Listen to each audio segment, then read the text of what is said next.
Herkese merhaba arkadaşlar, kanalıma hoş geldiniz. Geçtiğimiz günlerde sizinle bir kroşe bere paylaşmıştım.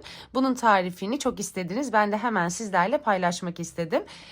Klasikleşmiş bu fileler dışında birazcık farklı bir tarif oldu. Ve başa taktığımızda da özellikle şu uç kıvrımları biraz dar değil, bol kaldığı için çok ama çok beğenildi. Şimdi birebir bunun tarifini sizlere ölçüler halinde elimden geldiğince vermeye çalışacağım arkadaşlar. Ben bunu yine simli bir koton iple çalışmıştım. Bugün tekrar koton iple aynı tarifi sizlere vereceğim. Dilerseniz hemen tarifime geçeyim. Bu videomda bu şapkayı örerken koton ip kullanacağım. Bunlar klasikleşmiş koton ipler. Yıllar öncesinden beri benim elimde olan ipler arkadaşlar. Stoklarım oldukça fazla, size anlatamam. O yüzden benden marka istemeyin. Gözüküyorsa da marka reklam diyeceğim. Çünkü sanmıyorum bunların hala satılıyor olduğunu. O yüzden ben size şu şekilde verebilirim. 4 numara tığ kullanacağım bu tarifimde arkadaşlar. Ve bakın içeriğini paylaşayım. %100 koton arkadaşlar kullandığım ipte. 4 numara tığ kullanarak hazırlayacağım bunu. Dilerseniz hemen başlayalım. Oldukça basit bir tarif. Bir gün içerisinde birçok örebilirsiniz. Birçok adet örebilirsiniz. Öyle söyleyeyim. Bakın tekrar ben koton ipimi göstereyim sizlere. Klasik koton ip arkadaşlar. Şimdi hemen tarifimize geçelim. 4 numara tığ ile örüyorum demiştim arkadaşlar. Sihirli halka ile başlayacağız. Sihirli halkayı yaparken de yine her zaman yaptığımız gibi sihirli halkayı ben bu şekilde oluşturuyorum. Ama farklı şekillerde yapanlar da var. Sihirli halkamızı yapıyoruz.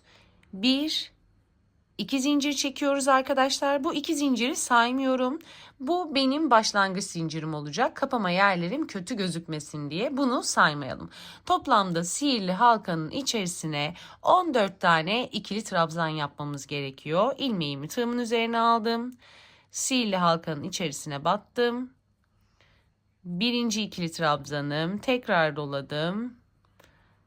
İkinci ikili trabzanım, tekrar doluyorum. 3,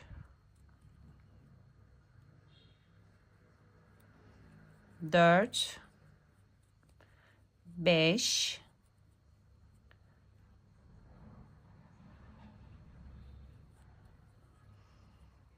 6, birazcık ipimi bakın, kısa ipi çekiyorum ve içerisine sihirli halkanın arkadaşlar toplamda 14 tane ikili trabzan yapıyoruz.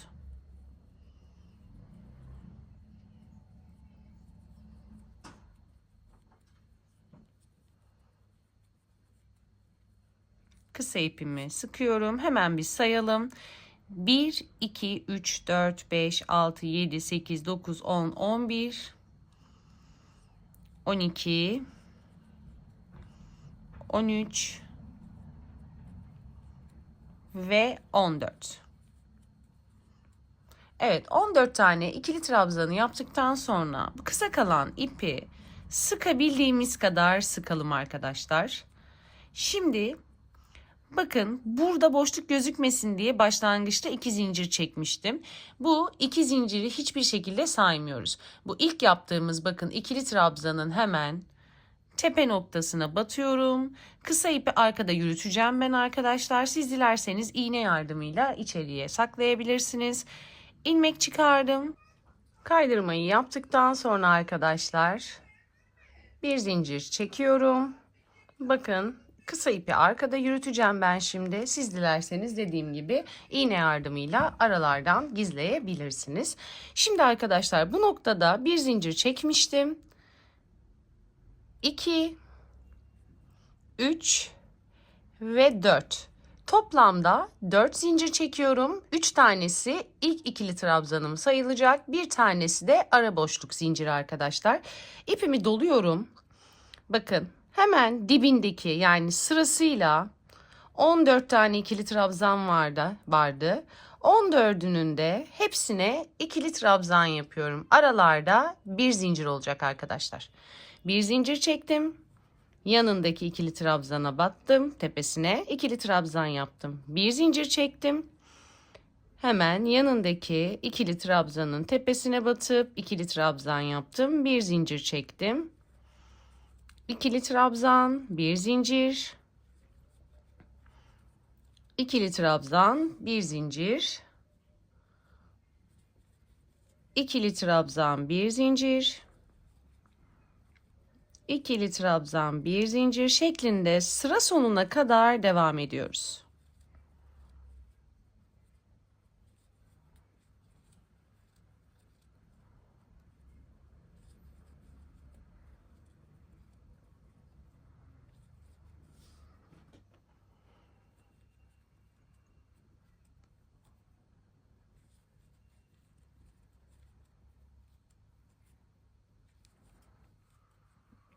Evet arkadaşlar, son ikili trabzanıma da battım.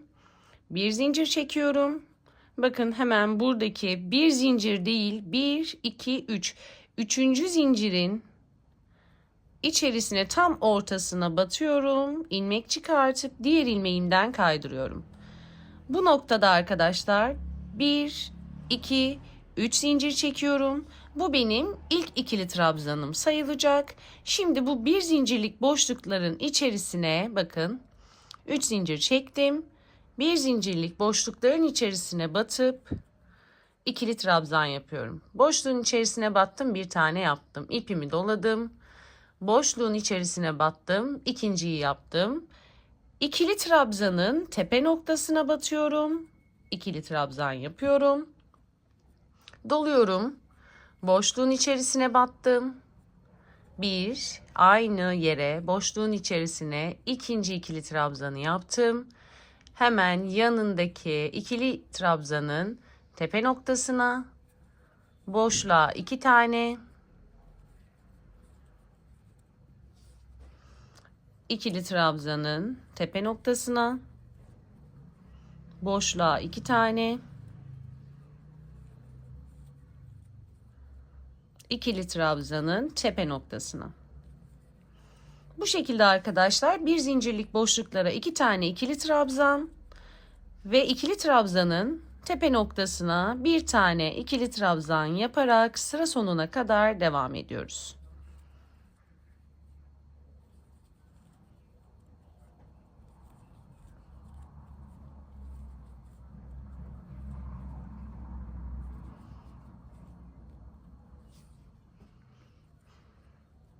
Arkadaşlar 1, 2, 3 tane zincir çektim.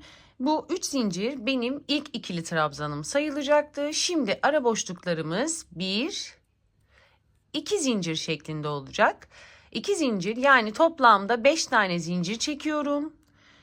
Bakın dibindeki ikili trabzanın görüyorsunuz tepe boşluğunu atlayıp, yani bir atlayıp hemen ikinciye batıyorum. İkili trabzan yapıyorum.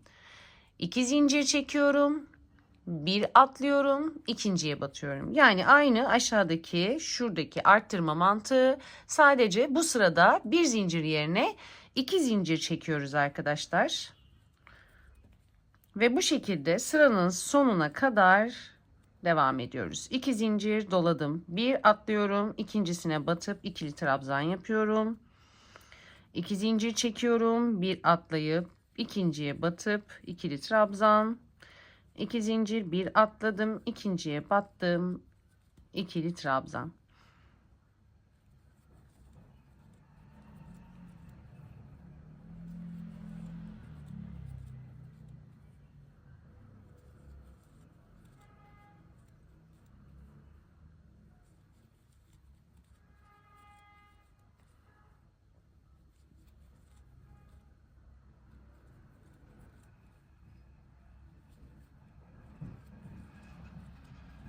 Sıranın sonuna geldiğimizde bakın burada bir atlayacak yerimiz kalmadı, değil mi? 2 zincir çektim.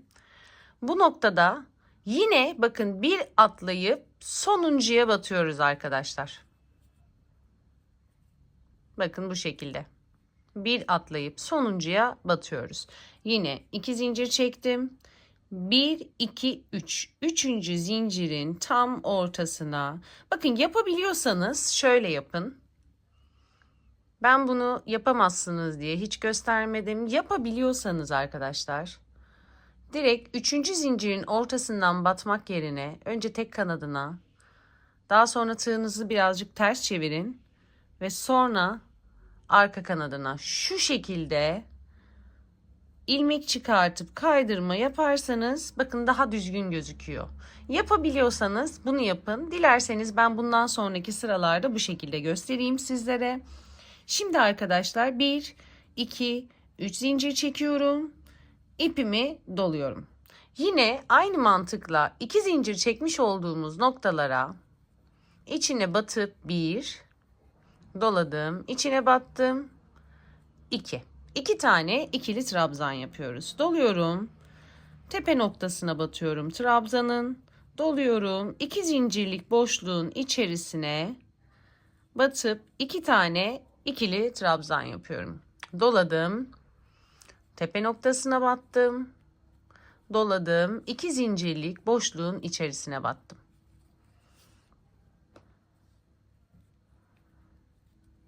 Doluyorum arkadaşlar. 2 zincirlik boşluğa 2 tane, bir de tepe noktasına bir tane ikili trabzan yapıyoruz.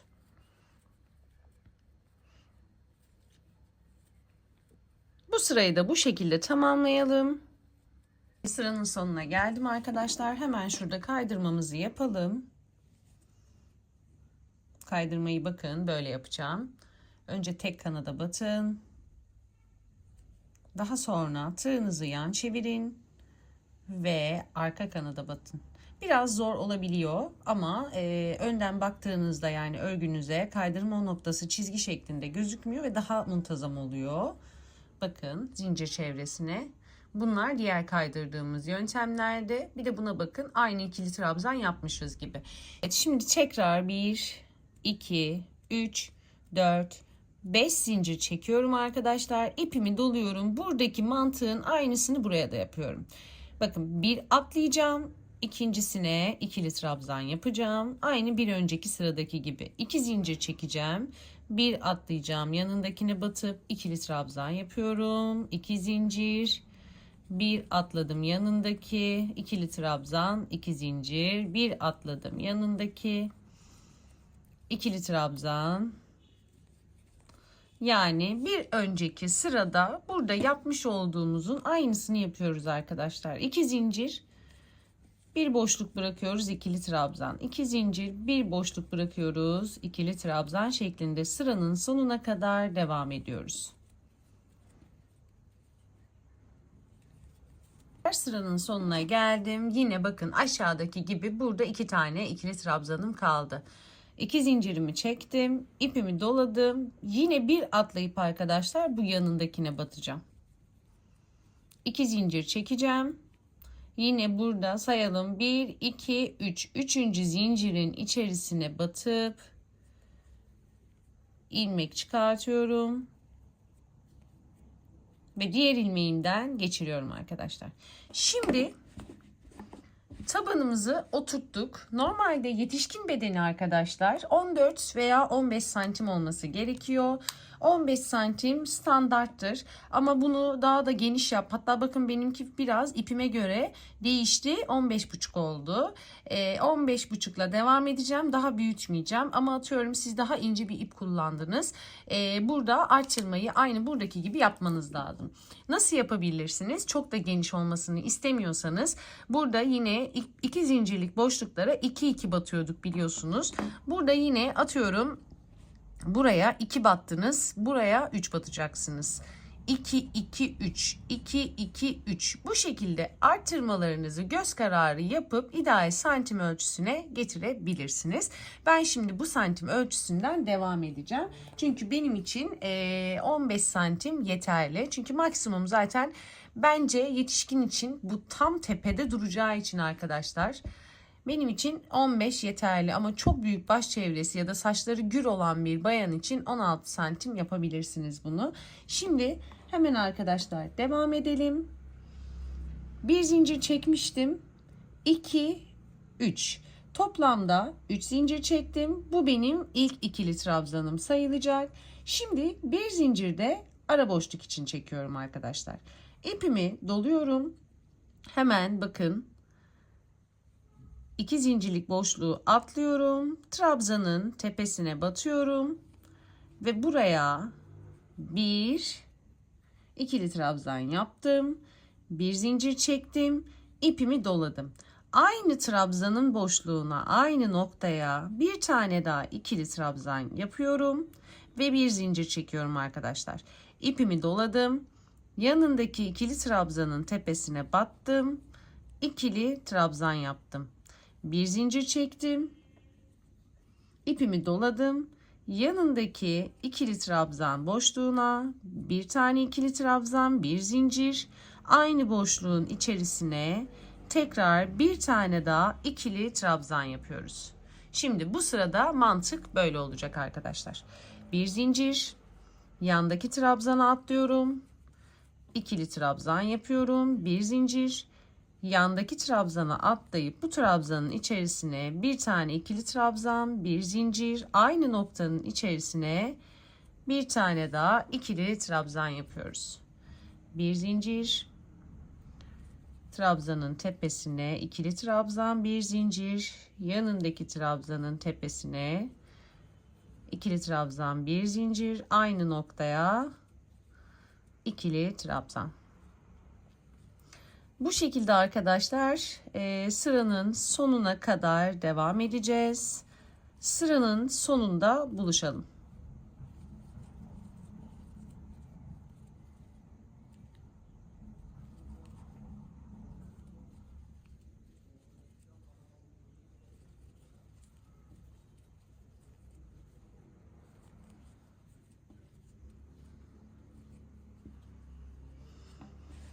Son ikili trabzan sıramı da yaptım. Bir zincir çektim arkadaşlar. 1, 2, 3.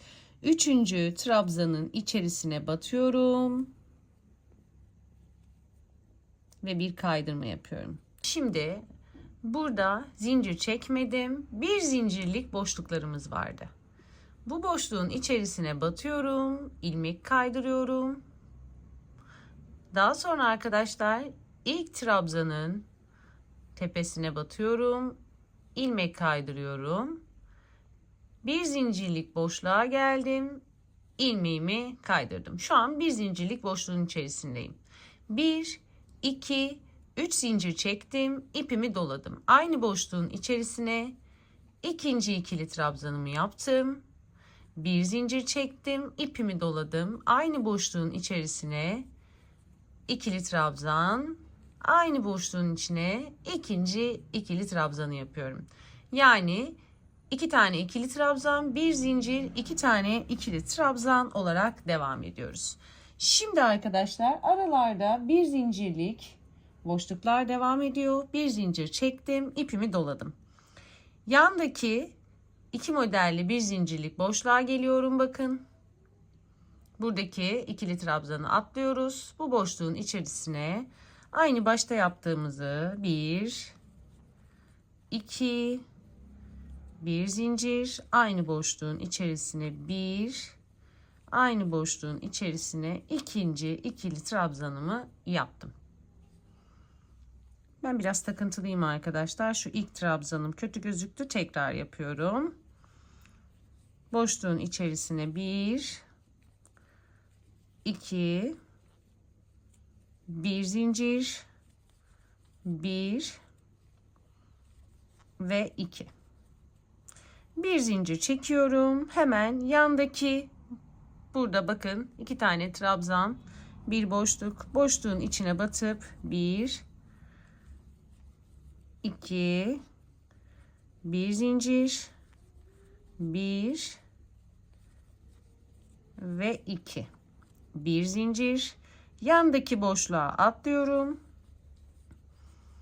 2 tane ikili trabzan, bir zincir, aynı boşluğun içerisine 2 tane ikili trabzan. Aralarda zincir var. Zinciri atlamayı unutmayalım. 1, 2, bir zincir. Tekrar 2 tane ikili trabzan. Ve aralarda bir zincir. Evet arkadaşlar. Bu sırada da modeli bu şekilde kuracağız. 2 zincirlik, iki trabzanlık, arada bir zincirlik boşluk olan yerlere 2 tane ikili trabzan, bir zincir, 2 ikili trabzan şeklinde sıra sonuna kadar bu şekilde devam edeceğiz.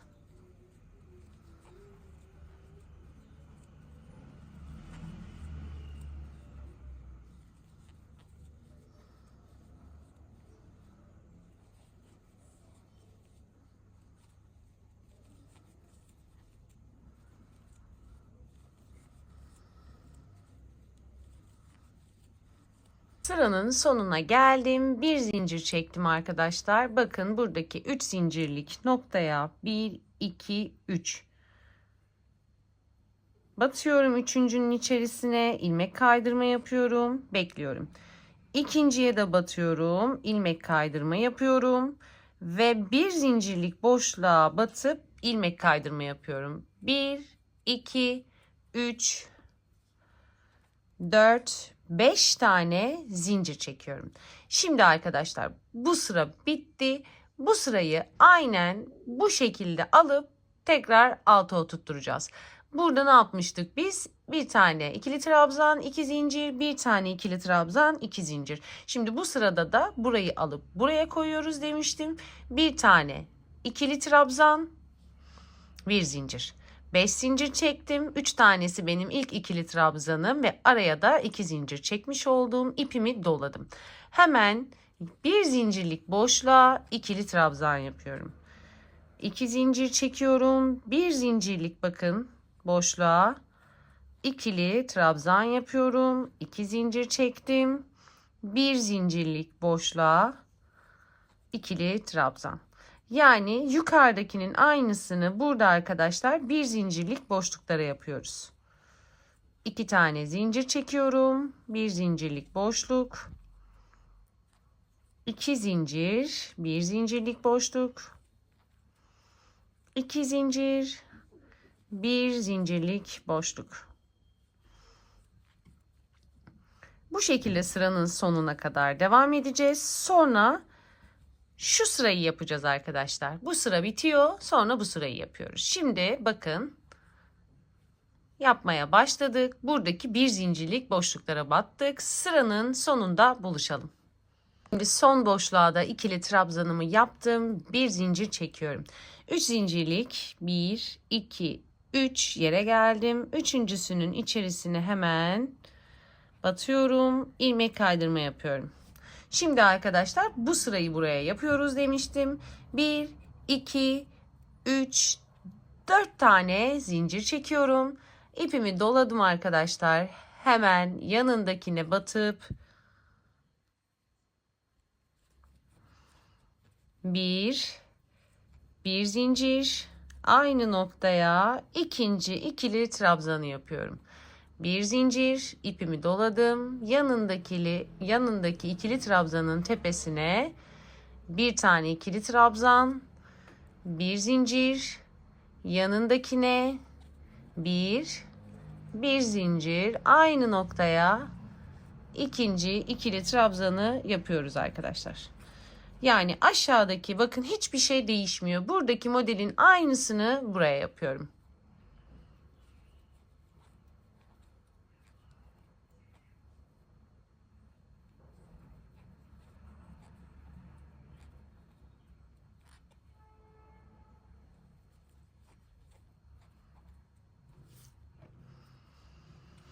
Bir zincirimi çektim. Yanındakine bir tane batıyorum. Bir zincirimi çektim. Yanındakine 2 tane batacağım. Arada bir boşluk.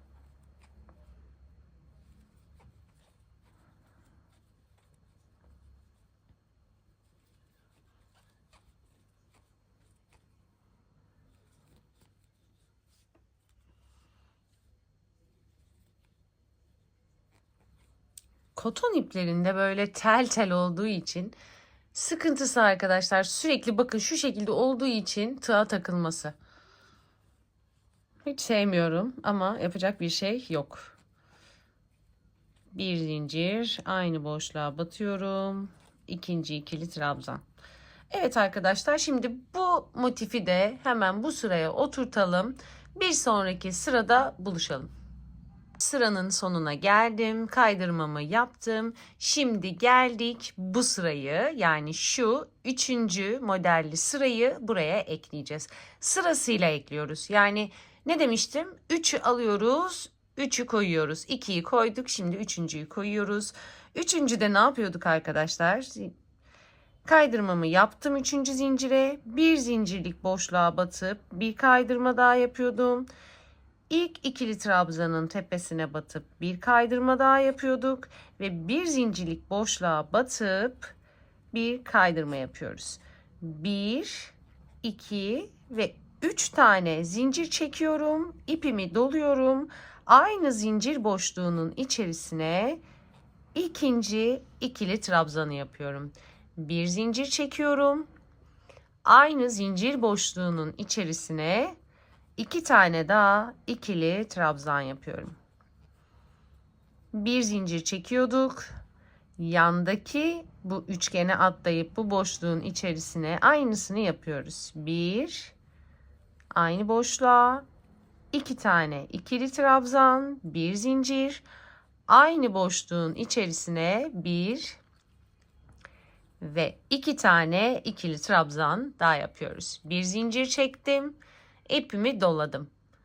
Buradaki bir zincirlik boşluğa atlayıp 2 tane ikili trabzan, bir zincir, aynı boşluğun içine 2 tane ikili trabzan yaparak sıra sonuna kadar aynı şekilde devam ediyoruz.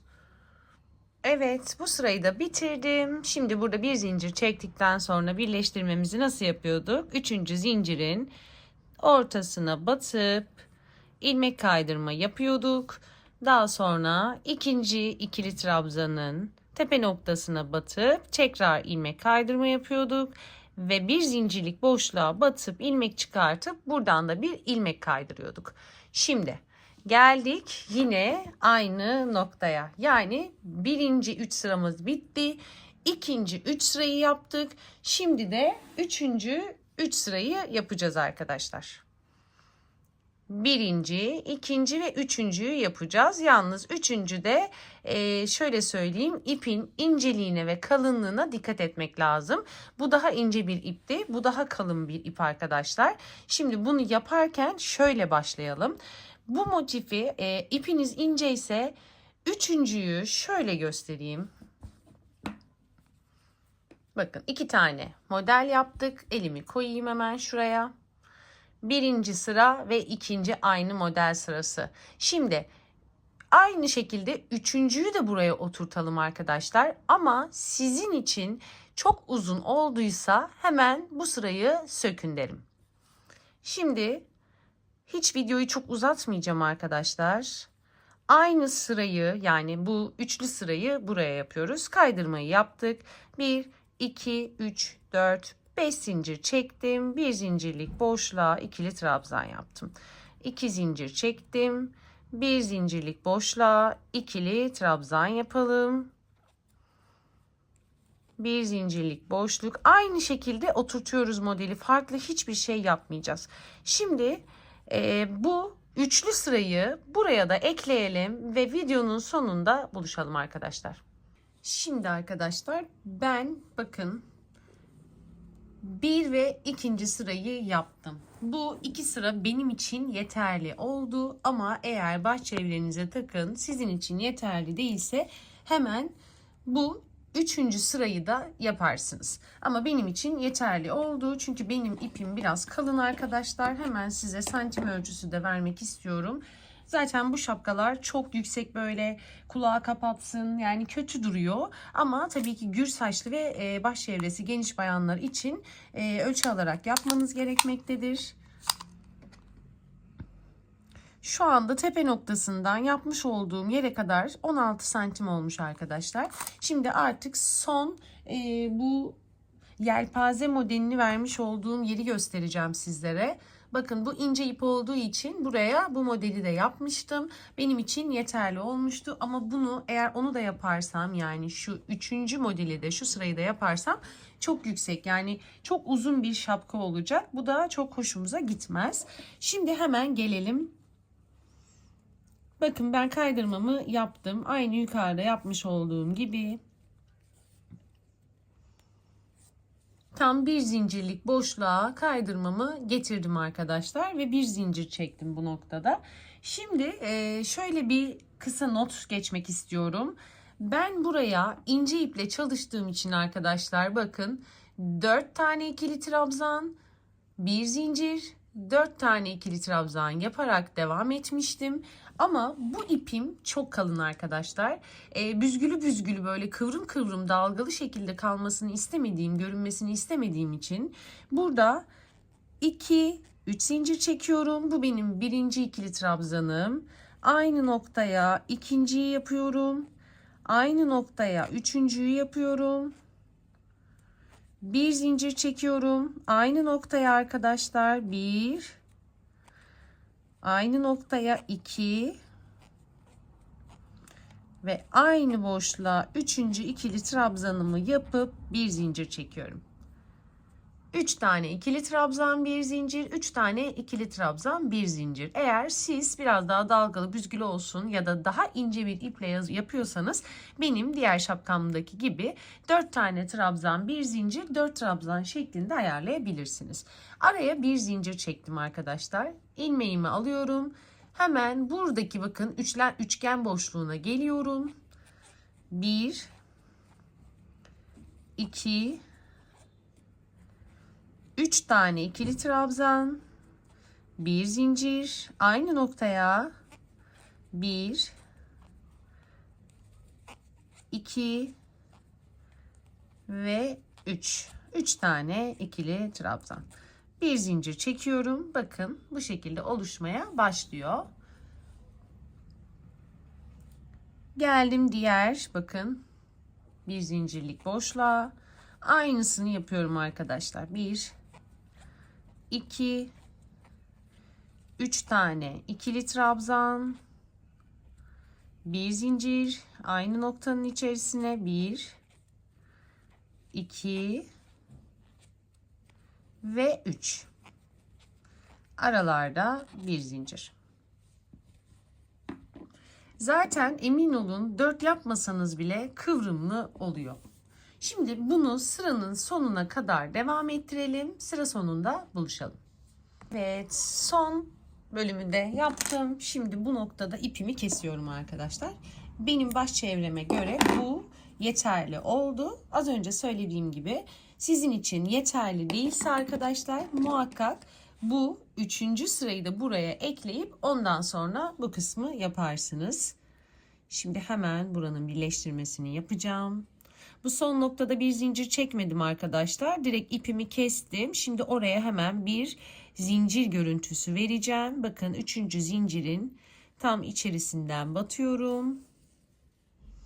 Ve burada da son yaptığımız ikili trabzanın tam ortasına battım. Buraya bir zincir görüntüsü verdim. Şimdi ipimi arkada muntazam bir şekilde gizleyeceğim.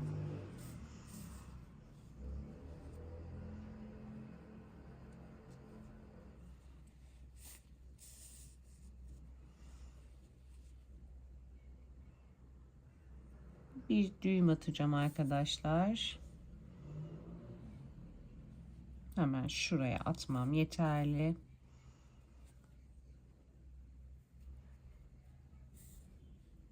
Evet. Şimdi bu ipi tekrar şuradan geçirip yok edeceğim.